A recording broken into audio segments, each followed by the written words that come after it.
Hey everyone, in this video we wanted to talk to you about one of kind of the most common hiccups that we observe in the nutrition world, because that's mainly where we are present, but frankly it probably exists everywhere. And it's how self-image can get in the way of self-reform and progress. And establishing new habitual behaviors. Yeah.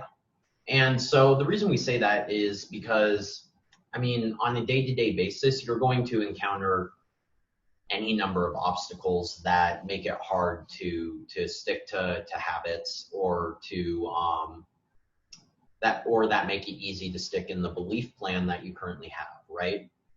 But in the long run, the way that you perceive yourself significantly impacts your mental outlook in terms of your beliefs and the behaviors that you engage in. And it's that self-image that provides the biggest wall to self-improvement.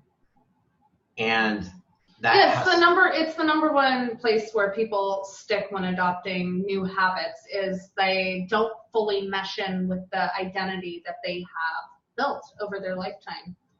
Yeah, well, oh my gosh. What was I just going to say? Can't even remember now. Oops. Yeah, I dropped the ball. But it's basically because when you need to evolve and move forward, you need to unlearn certain behaviors. But those behaviors, a lot of people conflate their ideas with who they are as a person. And maybe they do it for business and financial reasons. Maybe they need to. They have vested interests. Maybe they do it for other reasons. The point is they do it.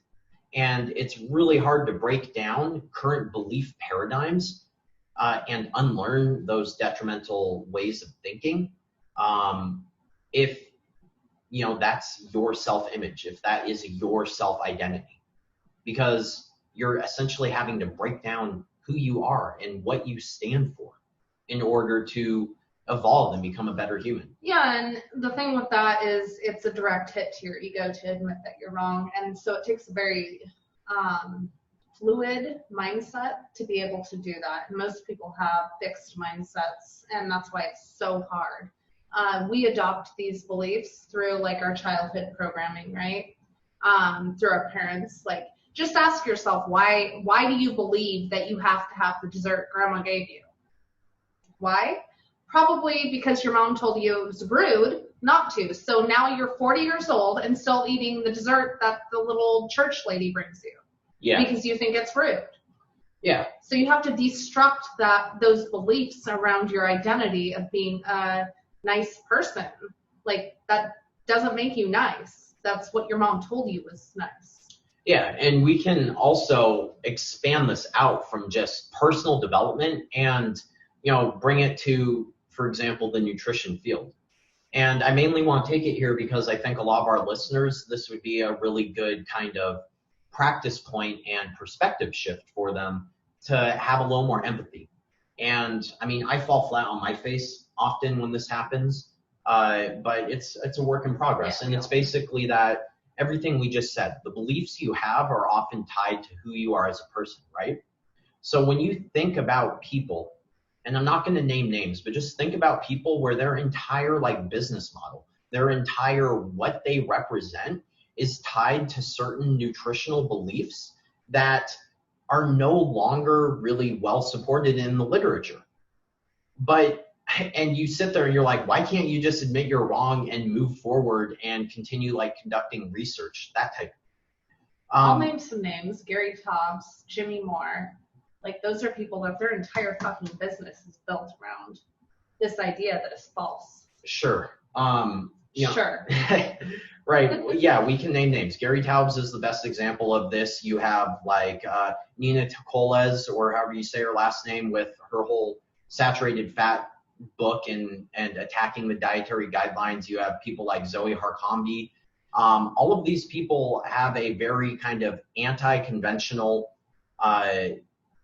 dogma, and you have to empathize with them because their entire persona, everything they represent, is built up in attacking the mainstream, even though a lot of their attacks are not well supported in the literature.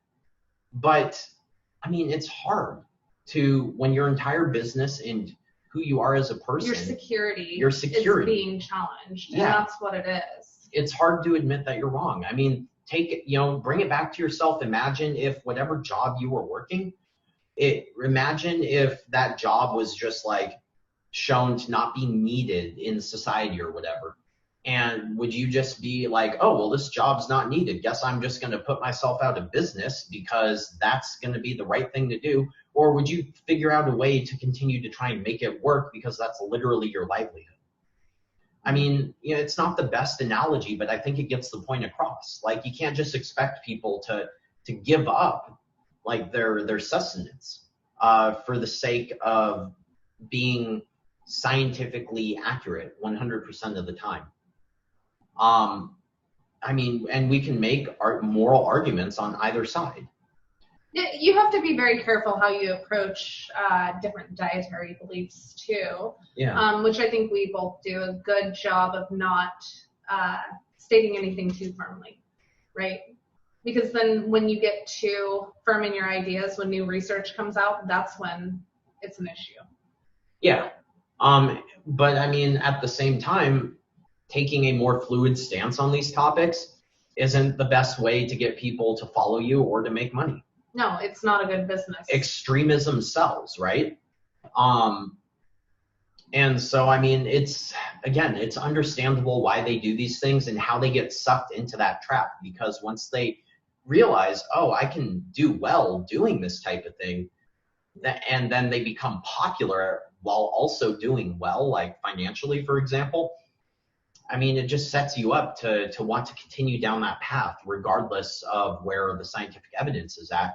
And I think that most people would struggle if they were in their situation. Yeah. I mean, really. Yeah, it's easy to sit behind your keyboard and call people out constantly on different social media platforms, but I mean, anyone would do the same thing if they were in the same situation. Yeah.